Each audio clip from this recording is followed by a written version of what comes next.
Bayangkan Indonesia pada tahun 2024 sepeninggal Jokowi. Siapakah penggantinya? Apakah penerusnya bakal terus memajukan atau justru sebaliknya, menghancurkan lagi negeri ini? Rakyat teriakan Jokowi 3 periode, tapi mungkinkah?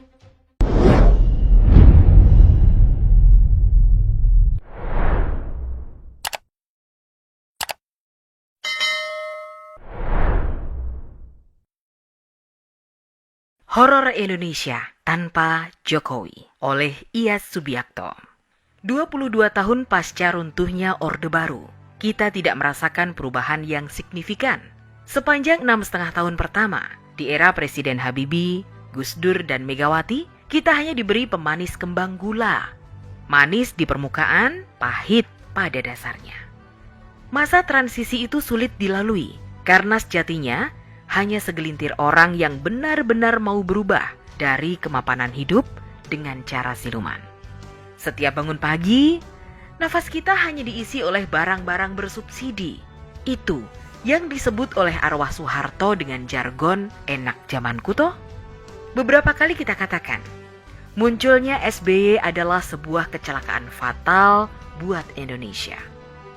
Bayangkan, selain porak-poranda masalah pembangunan dan keuangan, dia juga membiarkan berseminya bibit perpecahan antar anak bangsa dalam kerentanan yang nyata, khususnya dalam hal agama. Pembiarannya terhadap HTI, FPI yang ber-DNA teroris adalah bukti dia tak peduli Indonesia mau jadi apa. Yang penting dia happy sambil nyanyi. Atau itulah kapasitasnya, sehingga outputnya nyaris menghanguskan Indonesia. Sampai pada titik masuk ke zona membahayakan, SBY hanya prihatin. Untung saja Tuhan berkehendak lain. Jokowi dihadirkan, HTI dan FPI dibubarkan, Indonesia terselamatkan. Hadirnya Jokowi bak mimpi di ujung tidur yang panjang. Tapi begitu tersentak kita terbangun di depan kenyataan bahwa hasil kerjanya jelas ada di depan mata. Jokowi benar-benar bekerja dan Indonesia seperti mendapat nutrisi dan transfusi darah baru, darah kebenaran. Ibarat terserang kanker stadium 4, Indonesia nyaris sekarat. Jokowi bak dokter spesialis. Dia mengenal anatomi Indonesia. Dia sentuh dari Aceh sampai Papua yang masih menyimpan rasa sakit akibat ulah Orba. Dan SBY yang tak mengubah apa-apa untuk bangsa besar ini. Malah badannya dia sendiri yang tambah melebar, tapi kerjanya ambar. Jangan biarkan kopimu dingin. Bola liar sedang menggelinding. Demokrat adalah kuda jingkrak yang pelananya diperebutkan 2 joki. Kita lihat siapa yang akan bertahan duduk di atasnya, Muldoko atau AHY. Karena yang terjadi di sana akan mempengaruhi arah politik Indonesia. Saat ini ada 2 kutub tarik-menarik antara rakyat dan para pengkhianat. Rakyat mau Jokowi 3 kali. Pengkhianat maunya Jokowi berhenti.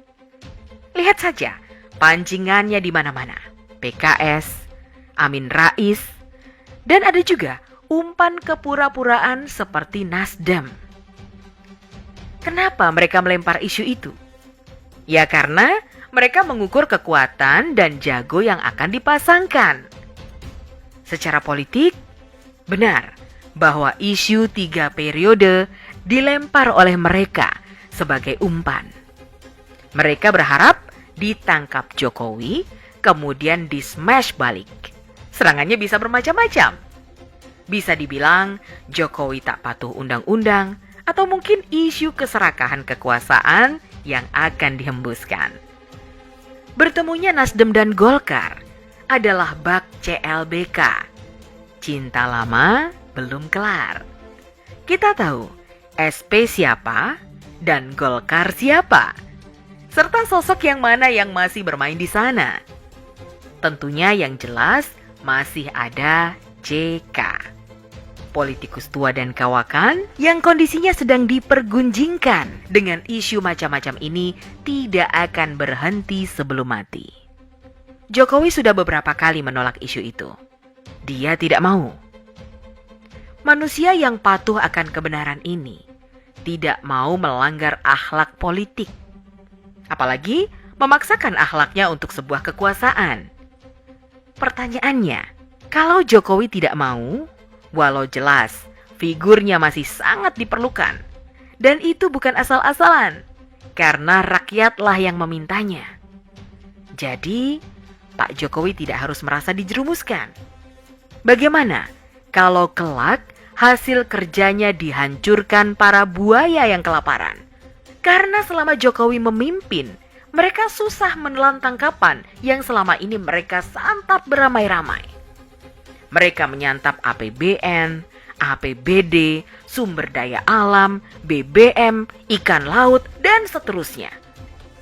Apa tidak sia-sia jerih payah membangun jatuh bangun selama 10 tahun mau diserahkan ke penyamun yang sudah lama manyun? Bagaimana Jokowi punya perasaan dijerumuskan? Ada 86 juta suara yang memilihnya.